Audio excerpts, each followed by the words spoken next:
Hello. Today I'm just going to go over two of the alternative lines that you can see when you decide to play e4. Because as we know, our main move that we want to play is e4. However, the black has many good responses to this. They can play e6, e5, uh, d5, c6, c5 are the main moves that they can play, and g6. These are all the moves that they can possibly play on move one, right? This is a lot of different things that they can play. Today I'm going to be focusing on two of these moves. I'm going to be focusing on the French defense, okay, which is e6, and I'm also going to be focusing on the Caro-Kann, which is c6. Yeah, these are the two main ones I'm going to be looking at today. And the reason I'm going over both of them together is because they're quite similar the way that you're gonna approach them. This is the easiest and quite frankly the simplest way to approach both the French and Caro-Kann in case you face them. Obviously, there's many lines in them. You can choose to go in other lines that are maybe more like critical of them or maybe a bit more challenging. But these are the simplest lines because we don't want to learn so much theory just before the tournament. We want to just try and play the best chess as possible, and if possible, we want to play our game, which is the Italian. Our main goal is to play the Italian. If they play e4, e5, that's great. That's a very good chance that we play the Italian against them. But if that's not possible and they don't, and they play one of the other starting moves like I mentioned, like c6, e6, d5, c5, I'm going to create a video on all of them. So this video is going to be about the French defense and the Caro-Kann. Those are the two ones I'm going to be talking about today. So the French defense starts off with e4, e6. The goal behind the French defense is to target the center, right? In a bit of an indirect way. They go with d5 immediately after, and then later on they play c5, c4. They target on the light squares. They keep a light dark squared bishop, and they trade off the light squared bishop. That's traditionally the kinds of plans that you'll see in the French defense. That's their goal for it. Now there's many variations you can choose to play. You can play either of your knights here. You can play knight f3. You can play knight c6. You can play c5, c4. There's many options you can play here, but the the the the way I like to play it, and the most critical way and the most common way of playing it, is to play d4. This is even called the normal variation because this is the main move played in this position. And here, every opponent will play d5. This is, if they're playing the French, this is what they'll play. And here, there's many variations. Again, you can choose to take, you can choose to go forward, you can play f4, knight, many options here. And the move I'll recommend for you is to just take, is to play the exchange variation. This is known as the exchange variation because after takes, they take, and this is the position that you're left with. Now you may be wondering why should I play this variation? And well, the reason is very simple.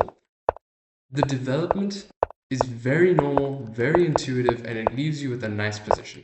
This is just a common example of what you'll play. As you may notice, right? If you may notice this pawn structure, right? C3, your knight goes on b2 on d2. This looks a bit like a London system, right? As you may know, the London system is d4, let's say d5, bishops f4. I'm just gonna play some London variation. Like this is traditionally what like the London looks like, if no matter what they play. It's something a bit like this. Just as I mentioned. Okay, well, they wouldn't play this. Let's say instead bishop of f5, they play like knight here. You play e3, e6. Just as an example, I just want to show a quick example. If they traditionally your structure will look something along these lines in a London system. This is what it sort of looks like in a London system, and in exchange French, the structure is very similar. The pawn structure is almost the exact same. The knights are the exact same. The rook moves here. The bishop, it can move perhaps to here to trade off or something. Depends on what your goal is. But this is sort of what the idea of the positions. Here in this kind of position, you have a lot of ideas, right? If you check an engine, it'll say it's pretty equal because like they'll expand normally. You can again, like I said, just trade off this bishop, and or you can just move it back as well. If they just play normally, let's say play a5, you again similar ideas as we've done before. You reroute the knight. If they play here, you can play aggressive if you want to. Yeah, so you have a bit more clear ideas in this position compared to if you chose a more testing variation. If you chose if you chose to play the advanced French, there's a lot more variations here because here they play c5. You can play, then now again here you have a million variations. You play knight f3, you play c3, you play knight bd2, you play bishop here, check. There's many variations in the advanced French, and there's many tricks there as well. The French has a lot of theory in it, and just simply playing the exchange French is a very nice way to just remove that complication from your life. You don't have to face that if you just play this way. Many different lines that you can opt for, just as an example. But and again, another thing with this variation of the French of playing the exchange is that you have flexibility with your move order, right? As I just showed you here. I showed you the main line of a potential position you can get, and then there's also another other variation where instead of that you play castles first. But in the end of the day, you still reach the same position that you reached before. It's the exact same as the one I previously showed you, the transposition. You will get this kind of position a lot in a French defense. So this is why I really recommend this. There's a couple of critical lines. Let's say here, after you play knight f3, instead of traditionally developing, let's say they continue with the idea of c5. This is one of the potential ideas you need to consider. One of the ideas behind c5 is they want to trade off this pawn, or they can push it, like restrain your bishop, and that's why the best move here is actually just give this check. They'll defend with the knight, you castle, you give this check, and again, it's just very simple normal development. And here they can choose to damage their structure, and the reason is if they don't damage the structure, you take here, right? You have this move queen takes d5, and this is winning for you because they can't take this pawn. I mean, they can't take the queen because the queen is being pinned by the bishop. The king's being pinned by the rook, so it can't be, the bishop can't be moved. And yeah, if you get this position, you're literally completely winning. This is, I think, a +3 advantage. I don't know why Stockfish is not working right now. I'll have to reset it and find out. But yeah, this is an example of the exchange French. It's a very good position for you. And even worst case, even if you both play perfectly, it's a draw. It's a very equal position, drawn position. You're not in any disadvantage whatsoever. That's the main critical line of the French that you can play. It's just the exchange. If you play the exchange, then again, very flexible move on. You can choose to play anything here. If they give you a check, again, same idea, c3. If they go back, let's just say they go back here. Similar idea, you play bishop here, you play a bishop here. Let's say you go bishop here. They expand the knight, you castle. Same ideas as before. Rook e1. The idea of, like, again, and the ideas is very similar to what we were working on the other day. With rook e1, you get this open file. You leave, eventually when you play knight bd2, you get to move this knight this way and reroute it to one of these two squares, right? Either here or here. That's again another one of the ideas in this position that's similar to what we worked on before, right? Similar ideas, different opening. And that's the goal I want to keep. This is an option that they can play if they play e4, e6. It's very flexible. You have very clear ideas in the position. You can play eventually queen c2, threatening this after you trade your bishop, just as an example. I know there's a lot of arrows on the screen right now, but you can. This is just an example of what you potentially can do. You have a lot of very clear ideas in this position of what you want. You have many different possible moves. h3, knight bd2, again, the knight reroute idea. Then again, expansion on the queen side after you trade your bishop, you can play b4, a4. Again, same ideas as the Italian what we were working on previously, right? Because as you may notice, we've also played c3, d4 here, and that's again one of the ideas long term that we have in the Italian. So it's same principles, same ideas as what we've done before, and that's why I really, really recommend you play this variation against the French if they play the French.